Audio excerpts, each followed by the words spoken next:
a better job of preventing sexual violence and helping victims. The Obama administration has released the first guidance on how schools should deal with the problem under a 1972 law. That law is known as Title IX. It bars discrimination on the basis of sex in any education program or activity receiving federal financial assistance. The Department of Education says sexual violence is a form of sexual harassment of students, which violates Title IX. In April, Vice President Joe Biden joined Education Secretary Arne Duncan at the University of New Hampshire to announce the new efforts. Secretary Duncan said, "Sexual violence is one of those issues we all wish didn't exist. And too often our society has chosen to ignore it rather than confronting it openly and honestly. And that denial must end. Every school would like to believe it's immune from sexual violence, but the facts suggest otherwise." A study found that 1 in 5 women is sexually assaulted while in college. About 6% of male college students say they have also been victims. Mr. Duncan said that by some estimates, more than 1 in 10 high school girls are physically forced to have sex in or out of school. He said the numbers are probably low because many sex crimes are never reported.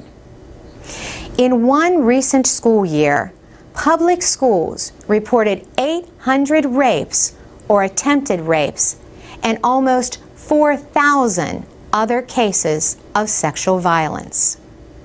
The Education Department has written a 19-page letter to all school systems, colleges, and universities that accept federal money. It explains requirements for them under Title IX in dealing with sexual violence. These include making sure victims know their rights and are kept informed about the progress of the investigation. Schools must also protect victims from suspects who may still be in school with them. Secretary Duncan says police and prosecutors have their job to do, but schools also share responsibility under federal civil rights laws. Investigations of sexual violence often take too long, he says, and the victims are not taken seriously. Victims are more likely to do poorly in school, get depressed, and abuse drugs and alcohol. For VOA Special English, I'm Carolyn Presutti. We'll have more on this subject next time. You can find links to information about dealing with sexual violence in schools at voaspecialenglish.com. The VOA Special English Education Report. June, July, and August are vacation months for most American school children. But some students pay a high price for that long summer break. They may forget much of what they learned over the past year by the time they start the next grade. The problem is often called the summer learning gap. Growing efforts across the country aim to deal with this gap by offering more interesting summer school programs. Some students already attend summer school, but that is often because they received bad grades during the regular school year.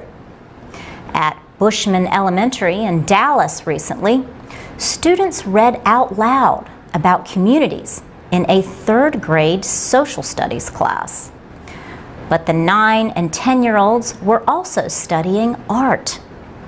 Visual arts instructor Ron Oliver works to combine the two subjects.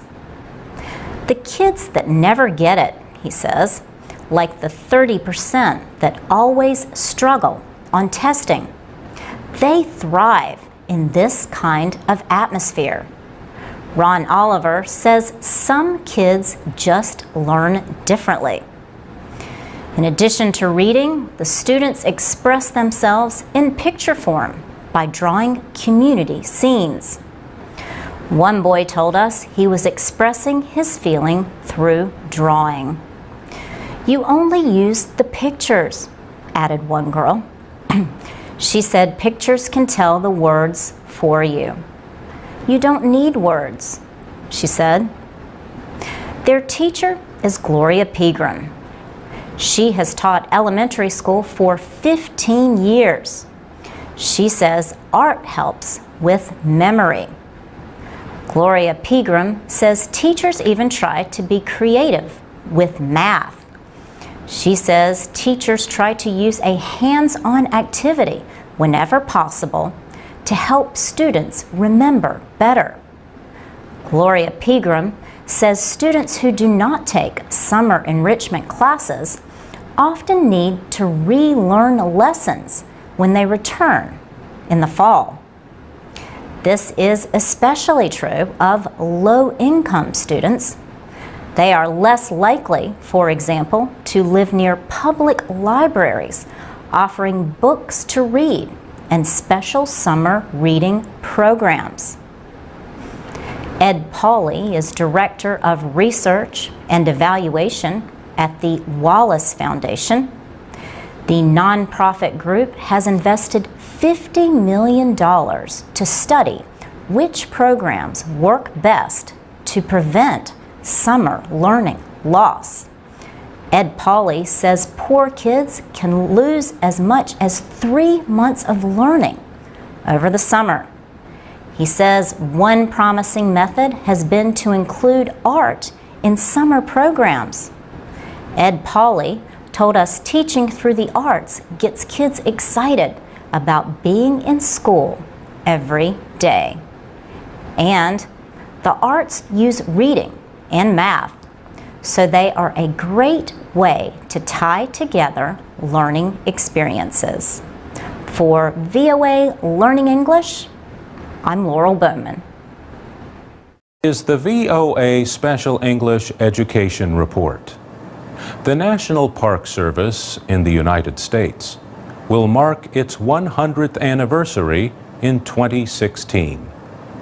As it nears its second century, the Park Service plans to increase its educational programs for students and teachers. The plans include transportation support for 100,000 students each year to visit national parks to learn about nature and history. For example, Yellowstone is believed to have been the world's first national park when it was established in 1872. Other students will get a chance to see parks in faraway places through Skype and other online programs. The National Park Service also works with partners to provide education. One of its partners is a nonprofit organization called NatureBridge.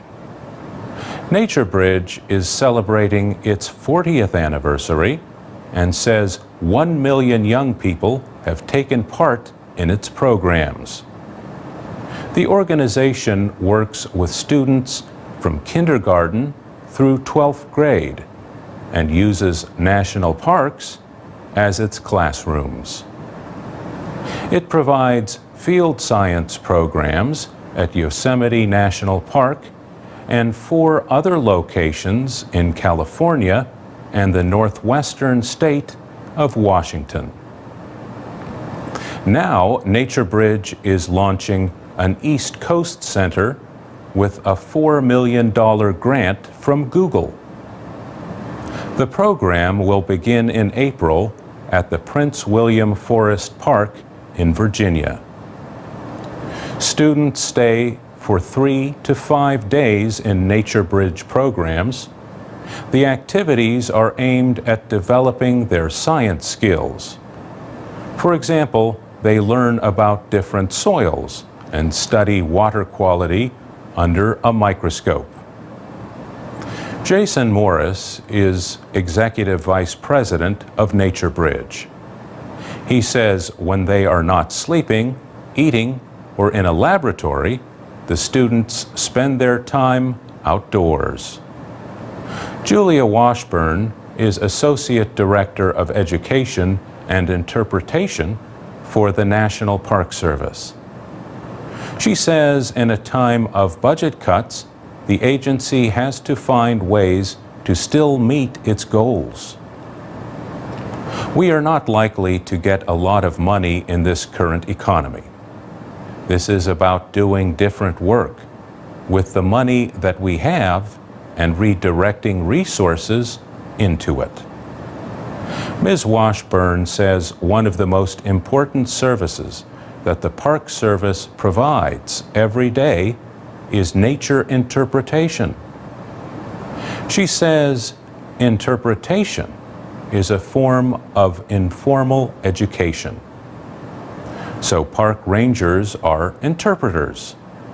They orient you to the place you are in and help you make connections, emotional and intellectual connections, with the place. For VOA Special English, I'm Mario Ritter. VOA Special English Education Report. One World Education is a nonprofit group based in Washington. The group has a program in which teachers develop curriculum based on student writing. The students are in middle and high school and write essays about culture and international issues. Students are invited to write about an issue they find important. Then professionally developed learning materials based on chosen essays are used in schools to teach other students. Eric Goldstein is the executive director of One World Education. He says the essays can serve as a writing and learning guide for students. His group has worked with over 1,500